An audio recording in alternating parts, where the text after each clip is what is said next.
రాష్ట్రంలో పరిశ్రమలను ప్రోత్సహించాలని చంద్రబాబు సర్కార్ అనుకుంది. కానీ ఏది పరిశ్రమల శాఖకే తెలియట్లేదు. దీనికి సాక్ష్యం ఈనాడు రాసిన వార్త. 2 సార్లు వైఫల్యం అయినా నేర్వని పాఠం అంటూ రాష్ట్రంలోని ఎంఎస్ఎంఈ డేటా కోసం ర్యాంప్ సర్వే 140 అంశాలతో ప్రశ్నావళి ఇదే తీరులో సర్వే చేపట్టి గతంలో పూర్తి చేయని ఎంఎస్ఎంఈల వివరాలపై కొరవడిన స్పష్టత అంటూ ర్యాంప్ సర్వే ప్రశ్నావళి ఆధారంగా ఉత్పాదక రంగానికి సంబంధించిన ఒక్కో పరిశ్రమ నుంచి వివరాలు సేకరించడానికి కనీసం 10 నిమిషాలు పడుతుంది. దీంతో పాటు చిరునామా వెతుక్కుంటూ వెళ్ళి సర్వే చేయాలంటే గంటన్నర అవుతుంది. దీంతో రోజుకి ఒక్కొక్కరు 5-6 పరిశ్రమలకు మించి డేటా సేకరించలేకపోతున్నారు.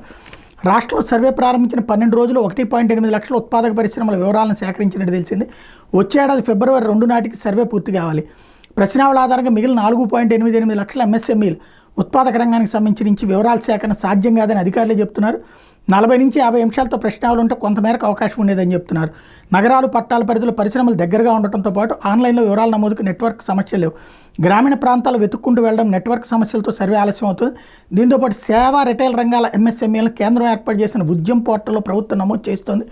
ఈ పోర్టల్లో నమోదు కానీ ఎంఎస్ఎంఈలు సుమారు 33 లక్షలు ఉన్నాయని అధికారులు అంచనా. సర్వే కోసం గ్రామాలు వార్డు సచివాలయాలకు చెందిన 60,000 మంది సిబ్బందిని ప్రభుత్వం వినియోగిస్తోంది. వారి జీతాలు సర్వే నిర్వహణ ఖర్చు కలిపి 10 కోట్ల వరకు ఖర్చు అవుతుందని అంచనా. గతంలో 2 సార్లు నిర్వహించిన సర్వేలు అసంపూర్తిగా నిలిచిపోవడంతో సుమారు 15 కోట్ల ప్రజాధనం దుర్వినియోగమైంది. ఇప్పుడు ఖర్చు వనరుల వృధా తప్ప లక్ష్యం నెరవేరే అవకాశం లేదని చెప్తున్నారు. సేవా రిటైల్ రంగంలో 33 లక్షలు అంచనా.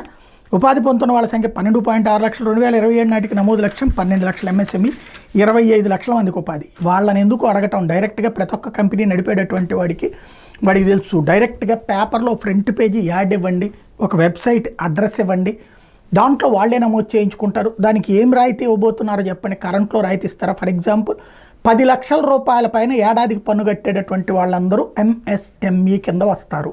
అది సేవల రంగమైనా లేకపోతే కనుక మ్యానుఫ్యాక్చరింగ్ సెక్టార్ అయినా అని చెప్పేయండి, అందరూ పెడతారు అందులో. లేదా స్మాల్ స్కేల్ ఇండస్ట్రీ అంటే 5 లక్షలు, ఒక 10 లక్షల లోపు పెట్టుబడి పెట్టినటువంటి, లేదంటే కనుక ఏడాదికి ఒక 10 లక్షల రూపాయల లోపు టర్న్ ఓవర్ చేసేటటువంటి వాళ్ళు. ఎంఎస్ఎంఈ అంటే ఇది అనేటటువంటి ఒక డేటా ఇచ్చి ఇట్లాంటి వాళ్ళు నమోదు చేయించుకోమంటే వాళ్ళే చేయించుకుంటారు. వాళ్ళకి ఏదైనా సబ్సిడీలు ఇస్తున్నారంటే దానికి మళ్ళీ వేరే సంస్థ వాళ్ళ కోట్ల రూపాయలు తగలేసుకోవడం అవసరమా?